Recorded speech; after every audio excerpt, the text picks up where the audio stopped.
le sommet cycliste le plus populaire aux États-Unis, le Mont Lemmon. 99,9% le grimpe par la route asphaltée, 0,01% le gravisse par la route alternative de gravier.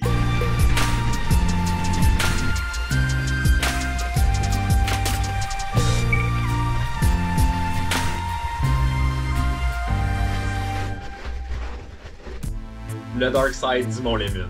Une raide de gravel d'environ 140 km avec un dénivelé positif de plus de 3200 mètres. Les 2 premiers kilomètres de l'itinéraire se font sur l'asphalte. Après, 100% gravel jusqu'au sommet du Mont Lemmon. Le premier obstacle sur notre chemin est le col Tanque Verde, une ascension d'environ 10 km. Une fois au sommet, on enchaîne avec une descente hyper rapide pour aller chercher un raccourci technique qui nous amène directement au pied du Mont Lemmon.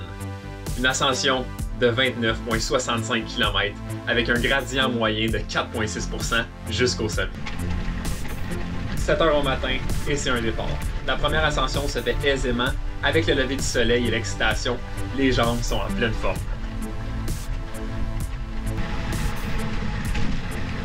On arrive ensuite à la seule descente de gravier de la journée.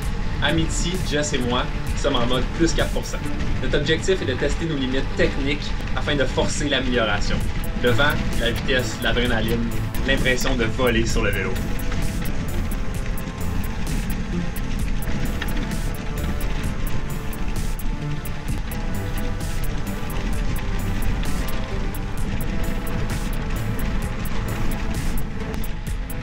Une fois arrivé au raccourci secret et plutôt incertain, on enfourche une clôture. Heureusement, contrairement à nos attentes, les conditions de gravier sont tolérables. Beaucoup de courtes montées abruptes, mais la majorité se font sans avoir à débarquer du vélo.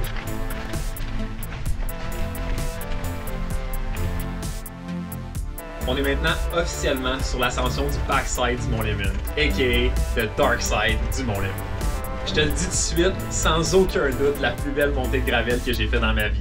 Sans aucun doute. Les premiers kilomètres se font très bien. Le gradient est assez faible et la surface assez lisse. La vitesse est bonne.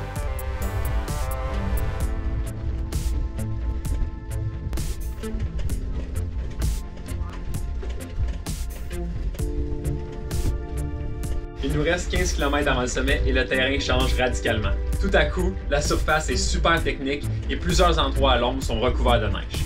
Ça fait déjà 5h30 qu'on roule, puis en faisant quelques calculs mentaux, je réalise qu'il nous reste encore un bon 1h30 de montée.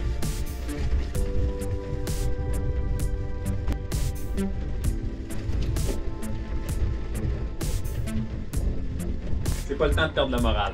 Je regarde alentour de moi et réalise la chance que j'ai. J'ai l'opportunité de tester mes limites physiques et mentales entourées de paysages majestueux. C'est honnêtement dur de demander mieux ou pour autre chose. Je prends chaque moment à la fois, un coup de pédale après l'autre, présent avec chaque sensation, avec chaque bouffée d'air frais, avec chaque paysage.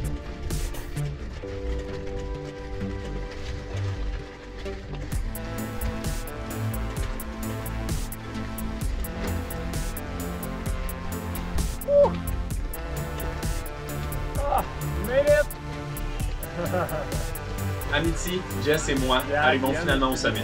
Les jambes vides, mais l'esprit rempli de satisfaction et de souvenirs. Happy? Merci beaucoup pour ton écoute. Prends soin de toi et de ceux que tu aimes en cultivant la discipline de choisir le meilleur choix dans chaque moment. Ciao tout le monde!